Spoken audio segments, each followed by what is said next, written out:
There's a certain magic to the combination of the iPad and the pencil. With the right apps, it's like you're working with the real thing. It's not cheap.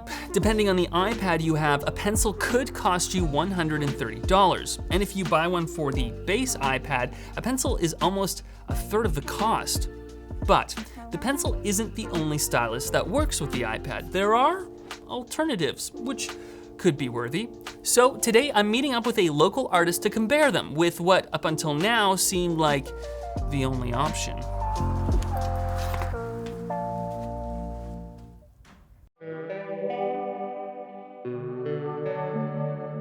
Vancouver-based Audrey Lemond will be helping me out.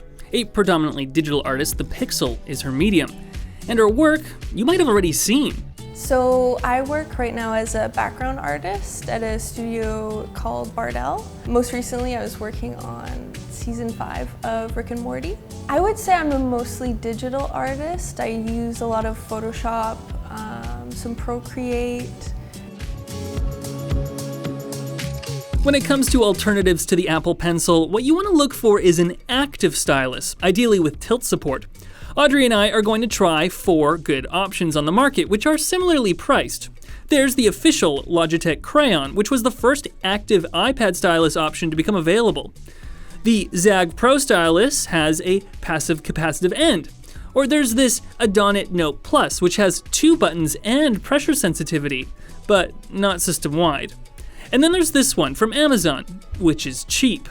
Now back to Audrey. For most of her career, she's been drawing on a Wacom Cintiq, but she added an iPad and pencil to her toolbox when her boyfriend bought her both last Valentine's Day. I mostly use Photoshop and my Cintiq to do more final pieces that I want to take to like a really polished level. And then on the iPad, I use it mainly for sketching or anything like line work. Inking definitely does have a very traditional feel, like you're using like your pen on actual paper. Because you can have it in your lap physically, so it feels way more like, oh yeah, I'm like drawing, you know. But what are you most curious about with these alternative styluses that we're gonna try? I'm really excited to see how it feels and how that compares to the Apple Pencil, which I'm used to, which has the really hard, you know, kind of like tech, tech, tech feel. You ready to try a pencil case full of styling? Well, let's go do it. Wait. I just remembered. Before we try them out, I need to introduce you to this video's sponsor, Zoho CRM. To my viewers in sales, marketing, and customer service, you might be interested in Zoho CRM's integrated solution. The service offers an intuitive UI with simple navigation, AI predictions to help with customer insights, and a nifty inbuilt design studio to tailor the experience for your business. Zoho offers flexible contracts, transparent pricing, and an ever-evolving product without snowballing costs. Better still, you can get 50% off your annual subscription if you use code ZCRM50 with the link below. So here are the options again, laid out, and to evaluate them, Audrey and I will both draw something in Procreate, switching between each stylus after a couple of minutes or so. And to get us started, we're using the Apple Pencil first, which Audrey has come to appreciate. The reactivity of the original like Apple Pencil, Yeah. It's really nice, really fast. It's very sensitive, like any sort of even small move that I make. Okay, so we know what the pencil's like, but I want you to try now this Logitech Crayon. Let's give it a go. Let's give it a go.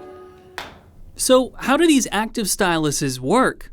When you touch a capacitive screen, it senses your finger drawing energy from the digitizer and registers that location. However, an active stylus does the opposite, sending energy to the digitizer. It's why these things need to be charged, and it's how palm rejection works. You've been using that. Have you noticed anything different? I would say that the sensitivity isn't as nice as the Apple Pencil. I noticed that it's not too bad, but if you do any sort of like swirl or thing like that, you get kind of a bad jitter, which kind of sucks. But overall, like it's not unworkable. Okay. You know? Like so, I could draw with this. And You could. okay. Oh, okay. Well, that's good. Now, But yeah. there is one thing I should let you know about. You see, The one thing about all these alternatives is they don't support pressure sensitivity. Which is This is what I was a little worried about, because for artists, that's important. In terms of defining sensitivity, is it like the latency between like when you put it down and how quickly it draws, or is it? It's sort of hard to describe.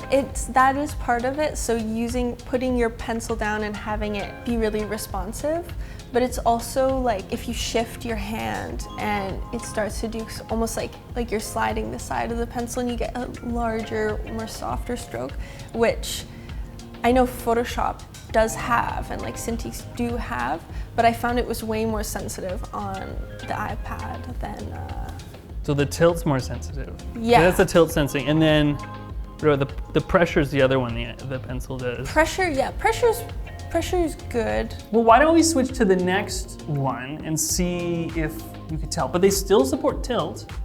Let's try this one. What is this? That's the Adonit Note. Oh. And I will use the Logitech Pencil. Do you use layers a lot in Procreate? Yeah, I really like to use layers. I'm kind of used to using layers. Now since I do so much digital art that going without them sometimes feels so scary. But Oh, that's interesting. yeah, normally I do. I wish I'd done layers. Can I still do a back layer? What was it like when you first got the iPad? Like, what was that It was experience? kind of overwhelming. I was like, this is so many. It's very minimal and they don't throw a bunch of stuff in your face. So you kind of have to go through and discover kind of the different functions. Thankfully, they've made it quite easy if you're familiar with digital painting. So you've had some time to use both of these. How is the tilt sensitivity? It's pretty nice. If I'm being honest, I don't really notice that big of a difference with the Apple Pencil as far as tilt goes. Okay, that's pretty good. Yeah. The tilt sensitivity is pretty neat too. These styluses output 2 signals down onto the iPad screen, and then the iPad can actually, from that, calculate just how deep the angle is of your pen. This is honestly not too bad. I don't mind the Adonit. I was expecting it to be somehow worse just because of the lack of pen pressure and I love pen pressure. Right. But like for drawing like this, it's not terrible. You do have to kind of work around it by using opacity and stuff, but you can work around it. That is the... I'm not hating it. What about the tip? The tip, I actually quite like the tip. I prefer it to the Apple Pencil. I find know. it's kind of nice and like you get a little bit of squish. It has a suppleness to it. Yes. It's probably the best feeling. Yeah, of all the for options. sure. I would think so. Okay, do you want to switch now? I think we should switch. Yeah, Okay, let's switch. so you're gonna use the Zag, Okay. and I'll use the Adonit. Yeah, I really do miss the pen pressure. You're noticing it particularly with the Zag? Yeah, I think so. I find the Adonit, Yeah. I found even, because it doesn't have pressure sensitivity. Well, not exactly. It actually does have pressure sensitivity, but it's not system-wide. That's exclusive to the pencil. It's only in supported apps, which Procreate is not one of them. Well, why don't we switch now to the last option before we get to prices. Wow, your drawing's really good. So you're gonna use the Amazon one.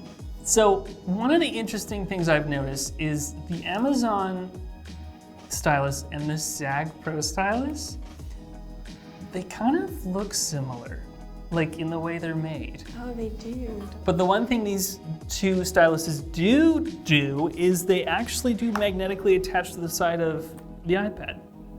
I mean, that is the cheapest option. How does it compare to the other ones you've been using? I haven't noticed a huge difference between this one, the Amazon Pencil, the Logitech one, and the Zag. Yeah. I would say they're all very similar. Yeah.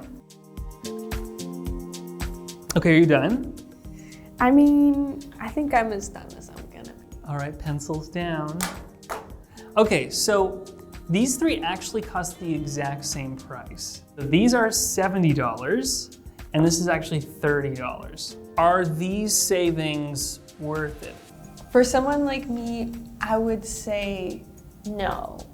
If you're drawing and painting a lot and pen pressure and sensitivity is something that you're looking for, I think it's more worth it to buy something like the Apple Pencil and use a program like Procreate.